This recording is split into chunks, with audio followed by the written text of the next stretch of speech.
Hello everyone. Today we are going to start pharmacology first की unit 1 introduction to pharmacology के next topics आज हम देखेंगे Indian pharmacopoeia and rational uses of drugs. अभी हम start करेंगे सबसे पहले कि इंडियन फार्माकोपिया क्या होता है। It is derived from Greek word pharmakon means drug and poeia means to make.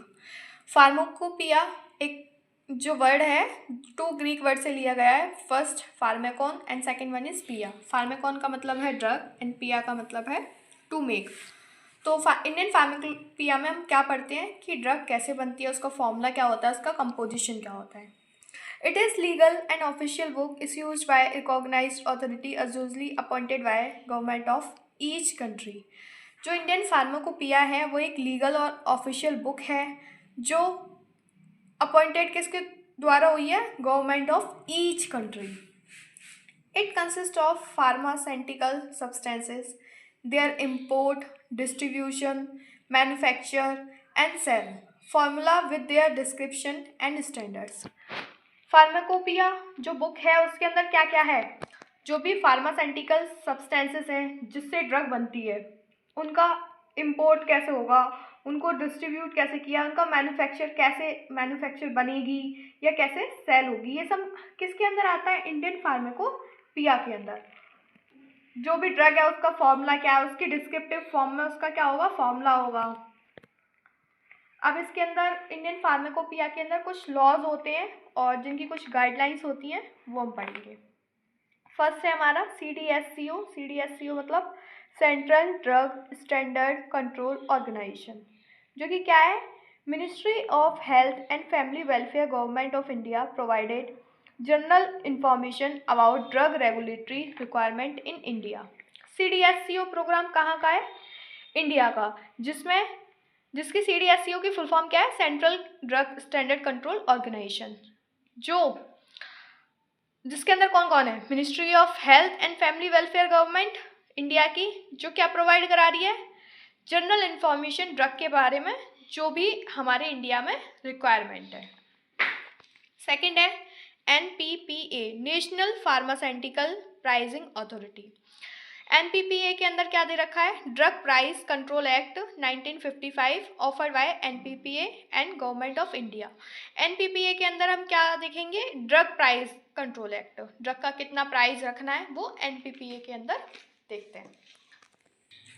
Third है DNC एक्ट 1940। DNC का मतलब क्या है, ड्रग एंड कॉस्मेटिक एक्ट। इसके अंदर क्या है, regulate the import, manufacture, distribution and sale of drug in India. इसके अंदर क्या क्या आता है, इम्पोर्ट, मैन्युफैक्चर, डिस्ट्रीब्यूशन और sale of drug in India, ठीक है। फोर्थ है schedule M. Schedule M of DNC, ये इसी के दो सब पार्ट हैं, schedule M, schedule T and schedule Y. तो शेड्यूल एम के अंदर है specific the general and specific requirement for factor, premises, material, plants and equipment use in factory. Schedule M के अंदर हम क्या पढ़ते हैं, जो भी स्पेसिफिक फैक्टर्स हैं, जैसे कि जो प्लांट्स के मटेरियल, जो इक्विपमेंट्स होते हैं जो यूज़ किए जाते हैं वो। एंड शेड्यूल टी के अंदर प्रिस्क्राइब्स GNT। शेड्यूल टी के अंदर एक और सब डिवीज़न आ रहा है इसमें, GNT, good manufacturing practice, specification of manufacturing of Ayurvedic, सिद्धा एंड युवानी मेडिसिन।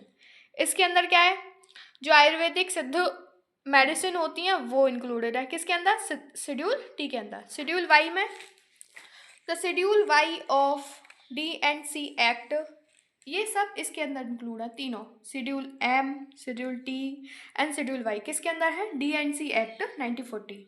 तो शेड्यूल वाई में क्या है, schedule Y of DNC act specify the various guidelines for clinical trade. इसके अंदर क्या है, गाइडलाइंस है क्लिनिकल ट्रेड के लिए। अब हमारा नेक्स्ट है GCP की फुल फॉर्म क्या है, good clinical practice guidelines, prescribe varies generals information and specific information regarding clinical trade. इसके अंदर क्या है, जनरल और स्पेसिफिक इंफॉर्मेशन किसके रिगार्डिंग, क्लिनिकल ट्रेड के। नेक्स्ट है the pharmacy act 1948। The pharmacy act 1948 is mean to regulate and control the profession of pharmacy in India. इसके अंदर क्या है, profession of pharmacy in India में बताया गया है। 9 the drug and magic remedies act objectionable advertisable act 1954। This act control और prohibited the advertisement of drug and cosmetic in various media. इस एक्ट के अंदर क्या बताया गया है कि जो ड्रग का एडवर्टाइजमेंट है उसको प्रोहिबिट किया गया है। 10th narcotic drug and psychotropic substance act 1985। This act concerned with control and regulation of operation relating narcotic drugs and psychotropic substance. जब ऑपरेशन के टाइम पर जो नार्कोटिक ड्रग्स होती हैं, साइकोट्रोपिक सब्सटेंस यूज किए जाते हैं, उसके बारे में कौन से एक्ट में बताया गया है? Narcotic drug and psychotropic substance act 1985। अब हमारा नेक्स्ट टॉपिक है रेशनल यूजेस ऑफ ड्रग्स। इसकी डेफिनेशन है rational use of drugs mean prescribing right drug in adequate dose for the sufficient duration and appropriate to the clinical need of the patient at lowest cost। Rational use of drug का मतलब क्या है? Right drug को prescribe करना, एक educate amount में, educate dose, sufficient duration, एक sufficient time के लिए, और एप्रोप्रिएट क्लिनिकल नीड, जो उसकी नीड है उसके अकॉर्डिंग, और क्या होनी चाहिए? वो लोवेस्ट कॉस्ट पर होनी चाहिए। Criteria for using medicine. Medicine को यूज करने के कौन कौन से क्राइटेरिया है? Appropriate indications. एप्रोप्रिएट इंडिकेशंस पता होनी चाहिए कि कब कब ड्रग देनी है। एप्रोप्रिएट ड्रग, जो ड्रग प्रिस्क्राइब करी है वही ड्रग चेक करके देनी है। अफोर्डेबल कॉस्ट, अभी बताया ना, एट लोएस्ट कॉस्ट, अफोर्डेबल होनी चाहिए पेशेंट के लिए।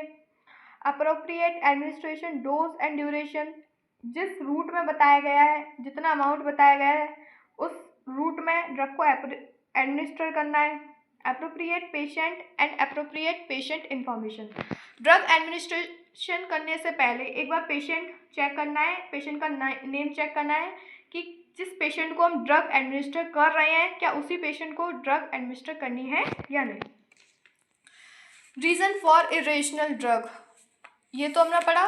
रेशनल यूज ऑफ ड्रग, कि ड्रग का रेशनल मतलब सही तरीके से यूज कैसे करना है। अब reason for irrational, lack of information, जब हमारे पास इंफॉर्मेशन की कमी होती है, हम देखते नहीं कौन से पेशेंट को हमें ड्रग चढ़ानी है, किसी और पेशेंट को कोई और ड्रग चढ़ा के हम चल देते हैं।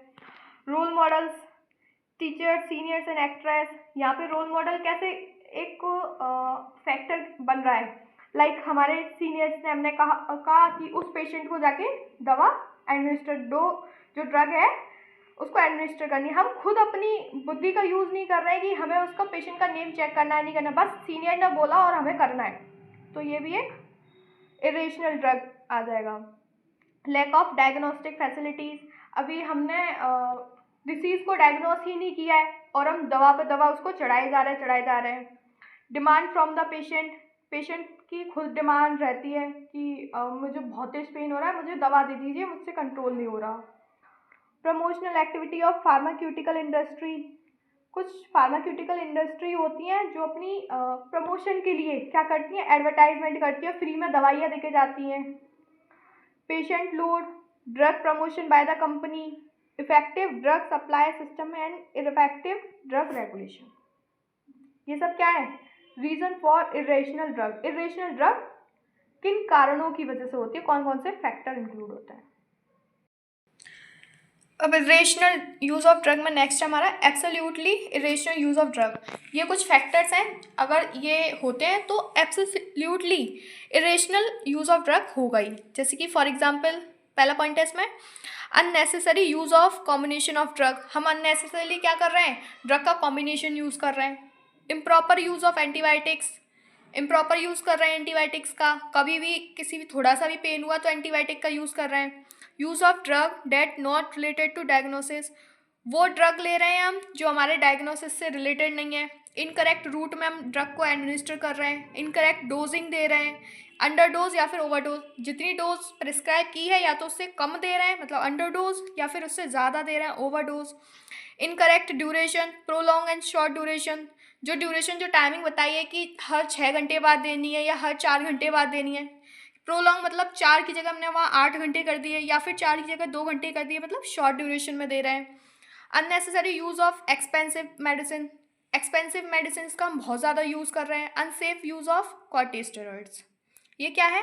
Absolutely irrational uses of drugs. अब हम क्या पढ़ेंगे? Steps of rational use of drugs. Step 1 क्या है? अब हमें क्या देना है? रेशनल यूज ऑफ ड्रग्स के बारे में पढ़ना है कि सही तरीके से ड्रग देनी कैसे है। स्टेप 1 है हमारा identify the problem based on symptoms and recognise the need of for action. पहले प्रॉब्लम को आइडेंटिफाई करना है उसके सिम्टम्स के बेस पर, ठीक है। Second, diagnosis of the disease, define the diagnosis.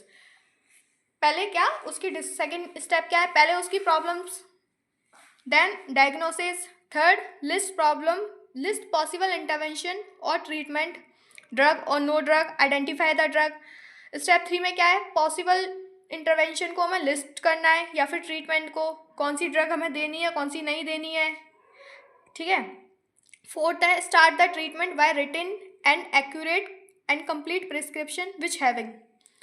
Treatment start करना है, जो भी डॉक्टर या फिजिशियन प्रिस्क्राइब करेगा उसके ऊपर, प्रिस्क्रिप्शन के ऊपर क्या क्या होना चाहिए? Name of drug with doses form, कौन सी ड्रग देनी है, कितने अमाउंट में देनी है, डोजेस शेड्यूल, कब कब देनी है, total duration of the treatment, कब तक उसका ट्रीटमेंट चलेगा।